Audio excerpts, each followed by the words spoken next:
নমস্কার বন্ধুরা, বঙ্গরন্ধনে আপনাদের সবাইকে স্বাগত জানিয়ে শুরু করছি একটা নতুন রেসিপি। আমার আজকে ভিডিওতে রয়েছে ডিম আর মুসুর ডাল দিয়ে একদম অন্য স্বাদের একটা দুর্দান্ত রেসিপি।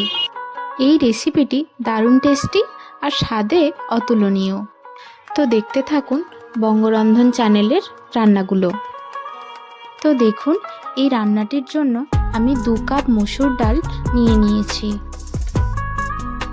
মুসুর ডালগুলোকে ভালো করে জলে ধুয়ে নিয়ে 2 ঘন্টার জন্য জলে ভিজিয়ে রাখতে হবে। 2 ঘন্টা পরে মুসুর ডালটি ভালো করে ভেজানো হয়ে গেছে। এখন ভালো করে ছেঁকে নিতে হবে। এবার ডালগুলো মিক্সিতে নিয়ে নেব, তারপর গ্রেট করে নিতে হবে।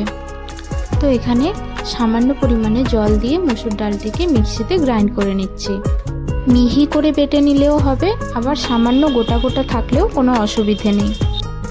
আমি এখানে ডাল বেটে নিয়েছি। আমি এখানে একটা বোল নিয়েছি, তার মধ্যে গ্রাইন্ড করে রাখা মুসুর ডালটাকে ঢেলে নিয়ে রেখে দিলাম। এবার এর মধ্যে দিয়ে দিচ্ছি 2টো ডিম। আপনারা চাইলে আরও একটা ডিম অ্যাড করতে পারেন। এখানে আমি কয়েকটা জিনিস অ্যাড করব। প্রথমে অ্যাড করে নিচ্ছি একটা বড় পেঁয়াজ কুচি, দিলাম 1 টিস্পুন আদা রসুন বাটা, দিয়ে দিলাম স্বাদ মতো লবণ, দিয়ে দিচ্ছি পরিমাণ মতো হলুদ গুঁড়ো, দিয়ে দিলাম 1 চামচ লঙ্কার গুঁড়ো, দিয়ে দিচ্ছি অল্প গুঁড়ো গরম মশলা। তার ফলে ডিমের কাঁচা গন্ধটা চলে যাবে। আপনারা এখানে কাঁচা লঙ্কা কুচি ব্যবহার করতে পারেন। এখন সমস্ত কিছু ভালো করে মিশিয়ে নিতে হবে। এবার এগুলো ভাজার জন্য একটা ফ্রাইং প্যান নিয়েছি, আর ফ্রাইং প্যান গরম হয়ে গেলে পরে অ্যাড করছি কিছুটা পরিমাণ সাদা তেল। তেলটাকে প্রথমে খুব ভালো করে গরম করে নিতে হবে। তেলটা ভালো করে গরম হয়ে গেলে পরে গ্যাসের ফ্লেমটাকে মিডিয়াম অথবা লো করে দিতে হবে। হাই ফ্লেমে ভাজলে পুড়ে যেতে পারে। এবার মিশ্রণটিকে গরম তেলের মধ্যে ছেড়ে দিলাম। এবার 4 থেকে 5 মিনিট ধরে ঢাকা চাপা দিয়ে ভেজে নিতে। 5 মিনিট পরে ঢাকা খোলার পর দেখুন অনেকটাই ভাজা হয়ে গেছে। এবার অন্য পিঠটাকে উল্টে ভালো করে ভেজে নিতে হবে। তো এখন আমি উল্টে নিয়েছি। এবার আবার 4 থেকে 5 মিনিট ঢাকা চাপা দিয়ে ভেজে নেব। এবার 2 পাশ ভালো করে ভাজা হয়ে গেছে। অন্য একটা পাত্রে আমি এটাকে তুলে নিয়ে রেখে দিলাম। কিছুটা সময় ঠান্ডা হওয়ার জন্য রেখে দিতে হবে। এখন দেখুন বন্ধুরা, কত সুন্দর হয়ে গেছে। এবার এটাকে আমি একটা নাইফের সাহায্যে পিস পিস করে কেটে নেব। গরম অবস্থায় কাটতে গেলে কিন্তু ভেঙে যেতে পারে, তাই জন্য একটু ঠান্ডা করে নিয়ে তারপর পিস পিস করে। এটা আপনারা শুধু মুখেও খেতে পারেন, আবার ভাতের সাথে খেতে পারেন।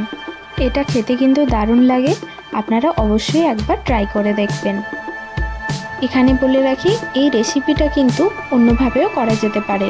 তার জন্য মিশ্রণে যা যা অ্যাড করেছিলাম সবই একই থাকবে, শুধুমাত্র অল্প পরিমাণ বেসন অ্যাড করে নেব।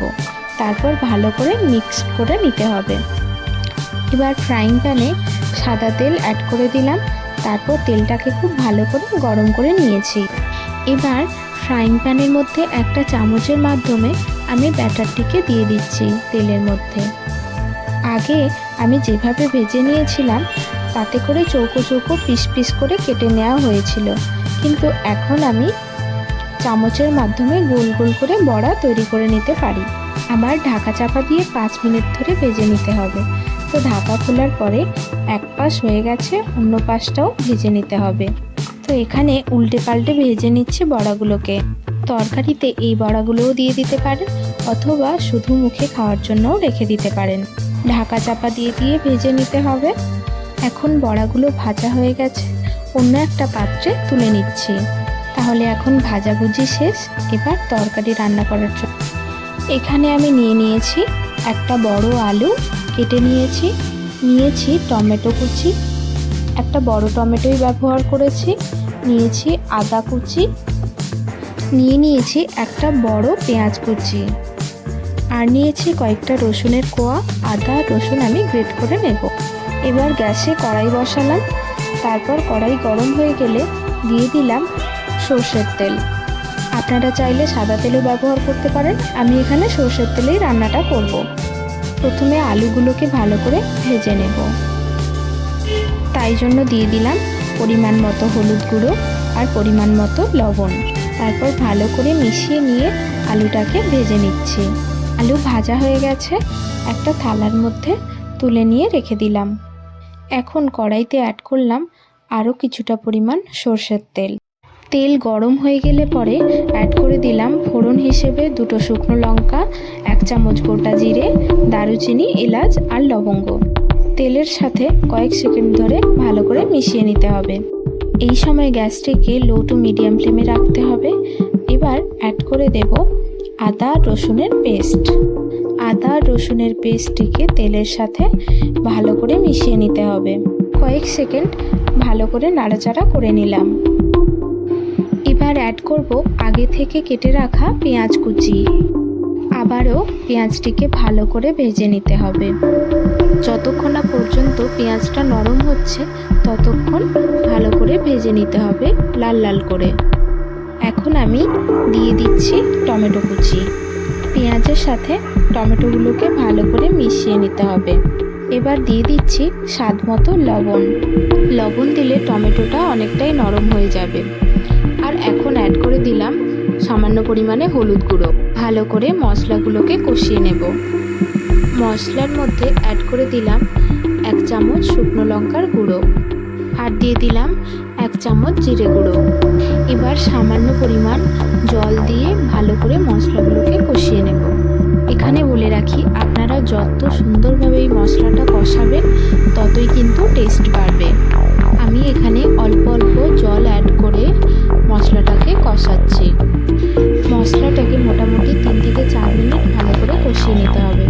আপনারা চাইলে এখানে চিনি অ্যাড করতে পারেন, আমি এখানে চিনি অ্যাড করছি না। এখন এই মশলার মধ্যে আমি ভেজে রাখা আলুগুলো দিয়ে দিচ্ছি। মশলার সাথে ভালো করে মিশিয়ে নিচ্ছি আলুগুলোকে। এখন আমি অ্যাড করে দিলাম সামান্য পরিমাণে গরম জল। আলুর সাথে মশলাগুলো ভালো করে মেশানো হয়ে গেছে। এবার আমি তরকারির জন্য পরিমাণ মতো জল দিয়ে দিলাম। এবার ঝোল সুন্দরভাবে ফুটে গেছে। এখন আমি দিয়ে দেব আগে থেকে ভেজে রাখা বড়াগুলোকে। মুসুর ডাল আর ডিমের এই ধোকাগুলো কিন্তু কোনোভাবে ভেঙে যাবে না, কেন কি ভাঙার কোনো চান্সই নেই। আর ঝোলের মধ্যে ভালো করে ফোটালে এর মধ্যে এই মশলার যে ফ্লেভার সেগুলো ভালো করে ঢুকে যাবে, অনেকটাই ফুলে যাবে আর নরম তুলতুলে হয়ে যাবে। এখানে আমি গোল গোল করে যে বড়াগুলো ভেজে রেখেছিলাম সেগুলোও অ্যাড করে দিলাম। তারপর একসাথে মিশিয়ে নিয়ে 10 মিনিটের জন্য ঢাকা চাপা দিয়ে রেখে দেব। 10 মিনিট পরে ফিরে এসেছি। ঝোলটা কিন্তু অনেকটাই মজে গেছে, উপরে তেলগুলো ভেসে উঠেছে। তো এখানে আপনাদেরকে নুন ঝালটা চেক করে নিতে হবে। এখন সুন্দরভাবে তরকারিটা হয়ে এসছে। তো দেখলেন তো বন্ধুরা, কত সহজে কত মজাদার একটা রেসিপি তৈরি হয়ে গেল।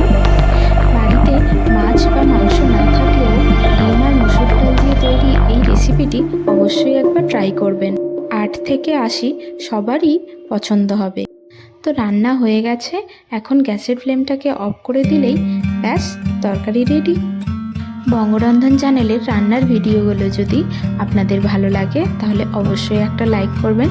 আর ফ্যামিলি আর ফ্রেন্ডসের সাথে আমার চ্যানেলে নতুন বন্ধু হলে বঙ্গরন্ধন চ্যানেলটিকে সাবস্ক্রাইব করে দেওয়ার জন্য অনুরোধ রইল। তো আপনারা এই রেসিপিটি অবশ্যই একবার ট্রাই করে দেখুন আর কমেন্টে জানান কেমন হলো। তাহলে বন্ধুরা, দেখা হচ্ছে পরবর্তী কোনো ভিডিওতে। আজকের জন্য এই পর্যন্তই। ধন্যবাদ।